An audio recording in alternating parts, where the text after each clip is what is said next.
चौथा बाब, जवानी।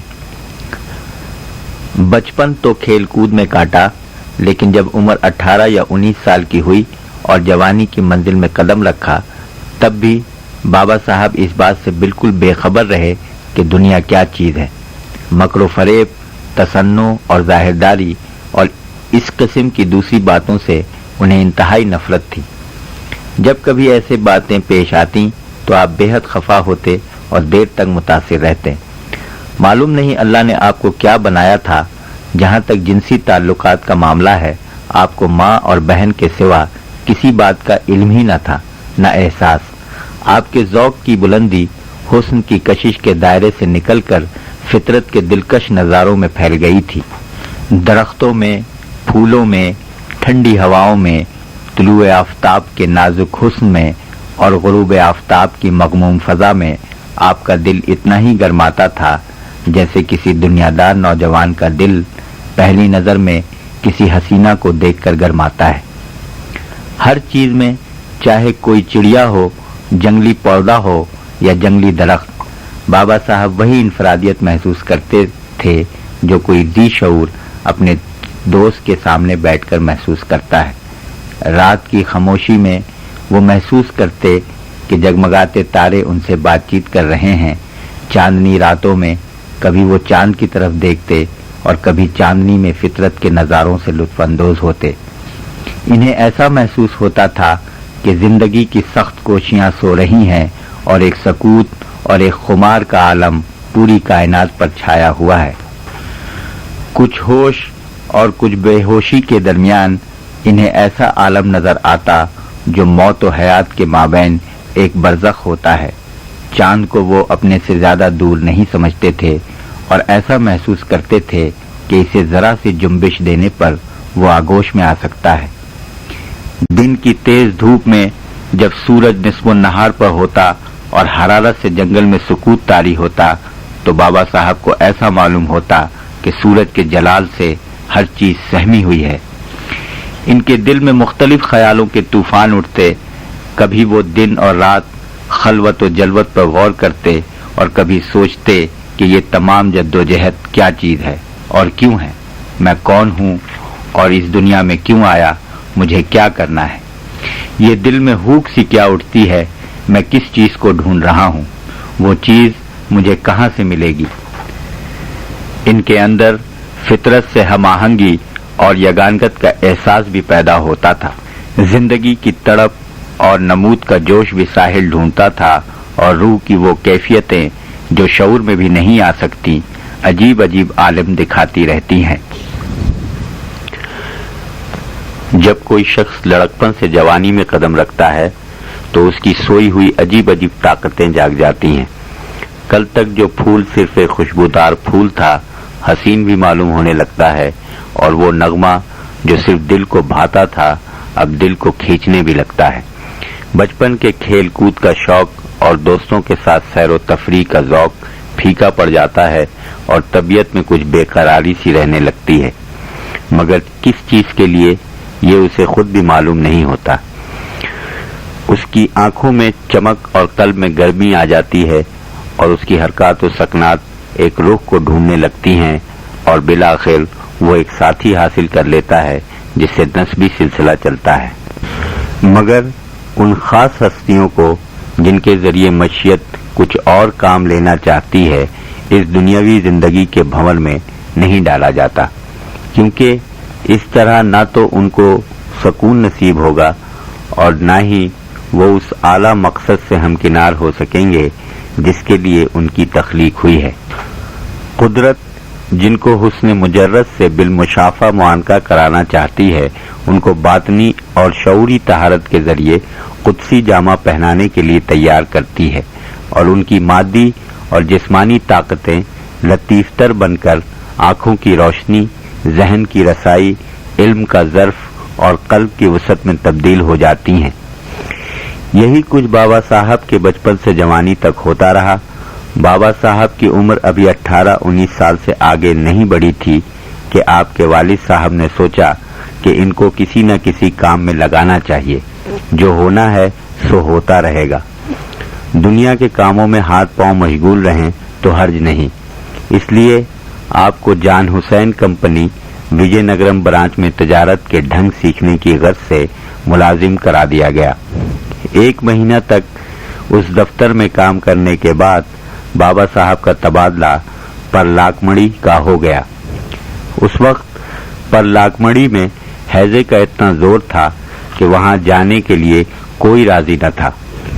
कारोबार सर्द पड़ गया था, हर तरफ नफसी नफसी का आलम था। बाबा साहब दुकान के दरवाजे पर रहते थे और देखते रहते थे कि सुबह से शाम तक 100-150 नाश सामने से गुजर जाती हैं। मगर अब बड़े होकर आपको डर तो कुजा ये ख्याल भी नहीं आता था कि मैं मर जाऊंगा, और ये ख्याल आता भी तो कैसे आता जबकि आपकी जिंदगी की आग कोहे आतिशफिशां की तरह सीने में दबी हुई थी। उस वबा के जमाने में आपको सिर्फ अपनी जिम्मेदारी का एहसास था, क्योंकि दुकान में नमक के बहुत से बोरे रखे हुए थे जिनको मुनाफे पर निकालना था। मगर बरसात होने की वजह से तकरीबन सारा नमक पिघलकर बह गया और कंपनी को बहुत नुकसान हुआ। कंपनी ने आपको जिम्मेदार ठहराया। आपने इसका तो कुछ जवाब न दिया, मगर कंपनी को मशवरा दिया कि वो इस मौसम की पैदावार खरीद ले और शहरों में फरोख्त कराए। चुनांचे इस मशवरे पर अमल करने से कंपनी का न सिर्फ सारा नुकसान पूरा हो गया बल्कि काफी बच भी गया। कंपनी ने खुश होकर आपको तरक्की दी और 100 रुपया माहवार पर आपका तबादला कर दिया। मगर आपके वालिद मोहतरम को ये जुदाई गवारा न थी। इसके अलावा उनका आखिरी वक्त आ पहुंचा था। उन्होंने एक दिन आपको अपने पास बिठाकर कहा कि अब दुनिया के धंधों को छोड़ दो, तुम्हारा खानदान फकीरों का खानदान है। मेरे नसीब में तो नहीं था, मगर तुम नागपुर बाबा ताजुद्दीन औलिया के हुजूर में हाजिर होना। ये 5 पैसे जो मैंने न्यास के लिए रखे हैं, नागपुर में 5 फकीरों को तकसीम कर देना। मेरा वक्त पूरा हो गया है। जिंदगी में तुम इस्तिकलाल और सब्र को हाथ से न देना, तवक्कुल की जिंदगी बसर करना। तुम्हारा दिल पाक है, मासवा को इसके अंदर न आने देना। भोले भाले बाबा साहब इन बातों को कुछ न समझ सके, मगर खामोश रहे, और इसी रात आपके वालिद मोहतरम जो मुंबई मोहब्बत और शफकत थे, आपको अकेला छोड़कर आगोश रहमत में जा सोए। इसके बाद बाबा साहब पर जो कुछ गुजरी, इसका अंदाजा कौन कर सकता है। गम और तन्हाई के अलावा खला का आलम जब इंतहा को पहुंच जाता है तो इंसान पर एक नशा की सी कैफियत तारी हो जाती है, और उसे आंखों के सामने की चीजों का एहसास तो जरूर होता है, मगर ऐसे ही जैसे ख्वाब में देखी हुई चीजों का। बाबा साहब जब से इस दुनिया में आए, शफकत पिदरी के अलावा और हर किस्म की मोहब्बत और शफकत से नाआशना थे। बचपन से दुखड़ा सुनाने के लिए, अपनी छोटी मोटी जरूरतों के इजहार करने के लिए और मोहब्बत भरी नजरें उठाकर देखने के लिए बाबा साहब का उनके वालिद के सिवा कोई दूसरा न था, और वो अब आंखों से ओझल हो चुके थे। मगर बाबा साहब उनकी तलाश में दीवानावार नहीं फिरे, बल्कि आपकी ये हालत हो गई कि आंखें तो खुली रहती थीं और उनमें गहरे समुंदर की सी खामोशी तारी रहती थी। न आंसू बहते थे, न आहें निकलती थी। वो हैरत का एक मुजस्समा बन गए थे।